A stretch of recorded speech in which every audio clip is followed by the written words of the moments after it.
My girlfriend said, "You're too clingy. I need more independence."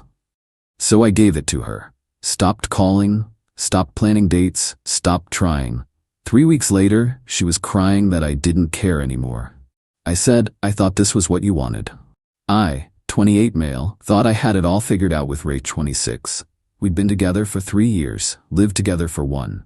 I cooked dinner most nights, planned weekend trips, remembered her sister's birthday when she forgot, the whole 9 yards. Then came the talk. "You're suffocating me," she said one Tuesday night over the pasta I'd made. "I need space, independence. You're always there." I asked what she meant. She rolled her eyes like I was being dense on purpose. "You text me good morning every day. You want to know where I'm going. You plan these elaborate dates when sometimes I just want to chill. So you want me to care less? I want you to stop being so clingy." Fine. Message received. I stopped texting good morning, stopped asking about her day.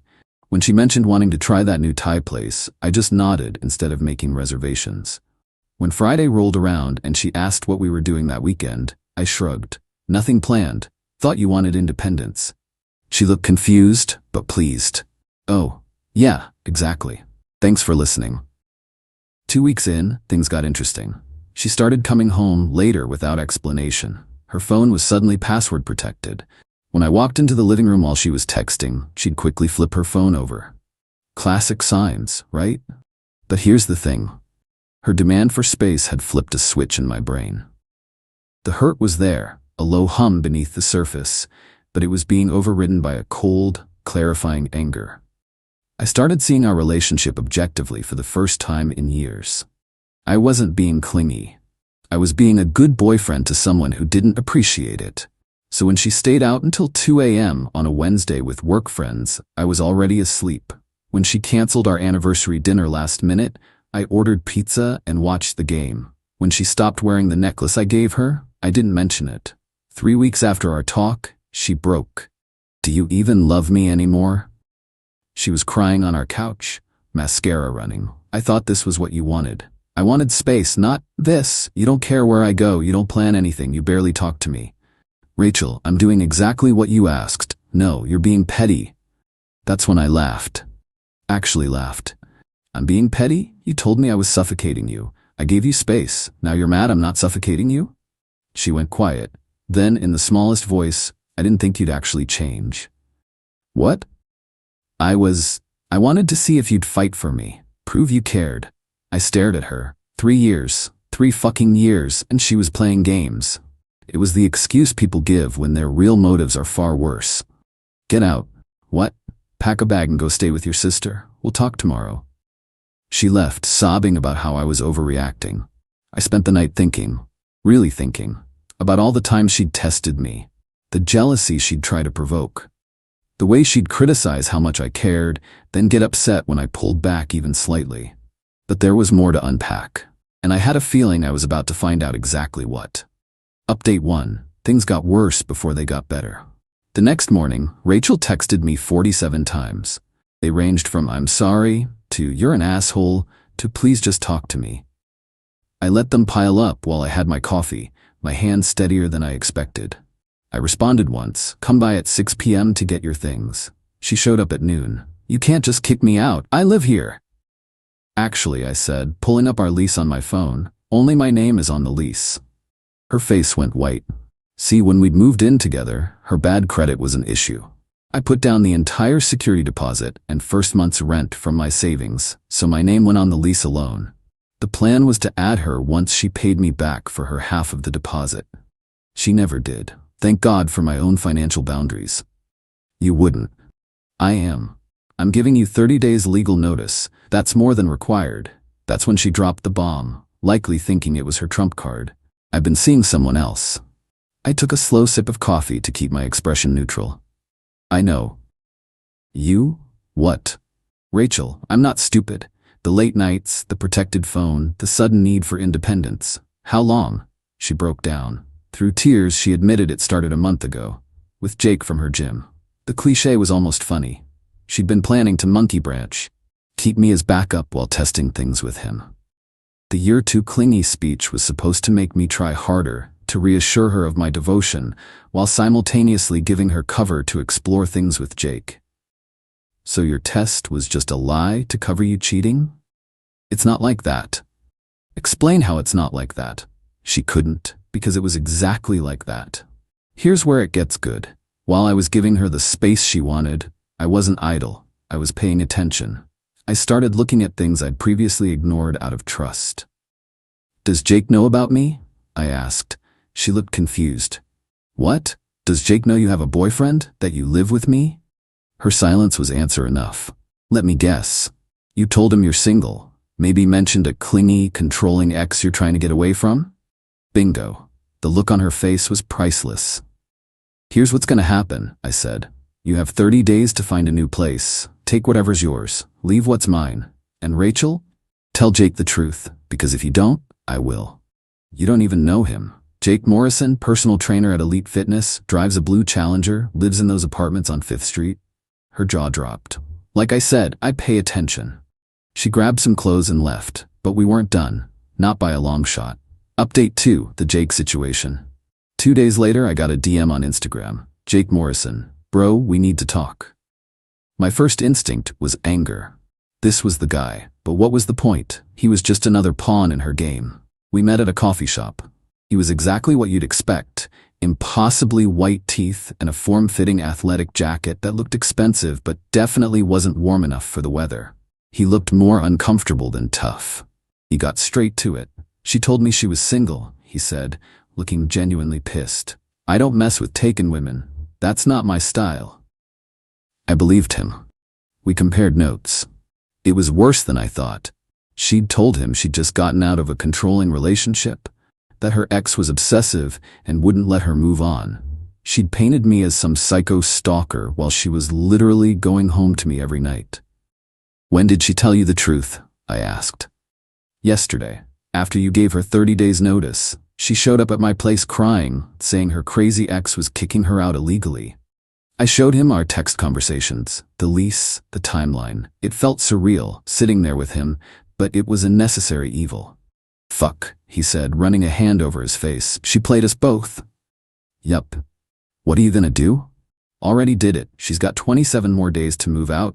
After that, she's not my problem. Jake was quiet for a minute. Then, she's been practically living at my place the last week, brought over a bunch of stuff, clothes, jewelry, some electronics. Something clicked. What kind of electronics? iPad, Nintendo Switch, some camera equipment? My blood ran cold. My iPad, my Switch, my camera. Those are mine. The words came out tight. For all my outward calm, I wanted to punch a wall. Shit, man. I had no idea. You want me to? Don't let her leave with them. I cut him off, my voice low. Just put them aside. I'm not dealing with that right now, but they're mine. Don't let her take them. Got it, he said, nodding. We exchanged numbers. It wasn't a friendship. It was a temporary and frankly weird alliance. That night, Rachel called from Jake's phone. What did you tell him? The truth. You should try it sometime. He's barely talking to me. He says you showed him proof I was lying. Because you were lying. I wasn't. It's complicated. It's really not. She hung up. 20 minutes later, Jake texted me. She's packing her stuff, says she's going to stay with her sister. She take my electronics? Tried to. I told her they were staying here until you two figured it out. She wasn't happy. Good man. The next morning, I woke up to something interesting. Rachel's sister Emma had tagged me in a Facebook post. Can someone explain why my sister showed up at 1 a.m. with garbage bags full of clothes talking about 2 different guys ruining her life? Because I'm confused. I didn't respond, but I did screenshot it. Rachel had been texting me all night from her sister's phone. Apparently, Jake had not only kicked her out, but also blocked her on everything. She was begging me to reconsider, saying she'd made a mistake, that she loved me, that she'd do anything. Therapy, I texted back. Individual therapy, not couples. You need to figure out why you do this. So you'll take me back if I go to therapy? No, I'm saying you need therapy regardless. I'm done. What followed was a meltdown. She accused me of being heartless, of planning this, of probably cheating too. The projection was astounding. Of ruining her life, of turning Jake against her. Then came the threat. I'll tell everyone what you did to me. What did I do exactly? You emotionally abused me. You abandoned me when I needed space. You made me feel unloved. I screenshotted that too. Then I did something I'd been thinking about. I made a Facebook post of my own. Not mentioning names, just a simple, funny how asking for space and independence in a relationship suddenly becomes emotional abuse when you give someone exactly what they asked for. Petty? Maybe. Satisfying? Absolutely. The comments were gold. Friends who'd watched me plan dates for 3 years, who'd heard me stress about making her happy, who'd seen me bend over backwards for someone who was secretly calling me clingy to justify her own behavior. But the real kicker came from an unexpected source. Update 3, the roommate revelation. Emma messaged me privately 2 days after my post. Your post is making the rounds. Can we talk? There's something you should know. We met for coffee. Emma looked exhausted. This isn't the first time, she said. I saw your post and then her messages. It's the same script. What? Rachel, this isn't her first time doing this. She did the exact same thing to her ex, Marcus. My coffee suddenly tasted bitter. Explain. Emma pulled out her phone, showing me old texts between her and Rachel from 2 years before we'd met. The pattern was identical. Rachel getting bored, finding someone new, creating a conflict to make the guy seem like the bad guy, then playing victim when it all blew up. I tried to warn Marcus, but in a subtle way, Emma said. He didn't get it. I thought maybe with you it would be different. You were so good to her. Why didn't you warn me more directly? She sighed. Would you have listened? And she's my sister. I kept hoping she'd grow out of it, but seeing your post and Jake's name coming up, I realized I was just enabling her. The gym membership Jake works at? I've been paying for it. She told me she needed it for her mental health because you were becoming controlling. I laughed, a sharp, humorless sound. When did I become controlling? Right around when that guy from her work, Ryan, started flirting with her. He got transferred, so she moved on to the next one. It's a cycle. The patterns were all there. I'd just been too in love to see them. She's done this at least 3 times that I know of, Emma said. She finds someone stable, gets bored, creates a narrative where she's the victim, lines up the next guy, then burns everything down when it doesn't go perfectly. And you're telling me this now because she's my sister and I love her, but she needs to hit rock bottom and she won't get help if I keep making her bed for her. I'm done covering for her. She left, but not before showing me one last text. Rachel had sent it that morning. Thanks for nothing. When I'm homeless, it's your fault too. Always someone else's fault. Jake had messaged me too. He'd found out Rachel had been flirting with multiple guys at the gym, telling each one a different story. To one, I was abusive. To another, we were broken up. To a third, we were in an open relationship. Getting tested for STDs tomorrow, he wrote. You should too. Good advice. I made an appointment. That evening, as I was packing Rachel's things in boxes labeled I'm not a monster, I found a journal. I hesitated for a second, but then thought, screw it. It wasn't the master plan of a criminal genius. It was worse. It was pathetic. Page after page about how bored she was, how I was too perfect, and it made her feel bad about herself, how she needed excitement and drama to feel alive. She wasn't orchestrating breakups. She was just writing down her chaotic feelings and justifications after the fact, framing herself as the tragic heroine in a story of her own making. I photographed a few pages, not to share, but for my own sanity, proof that I wasn't crazy. Day 30 came faster than expected.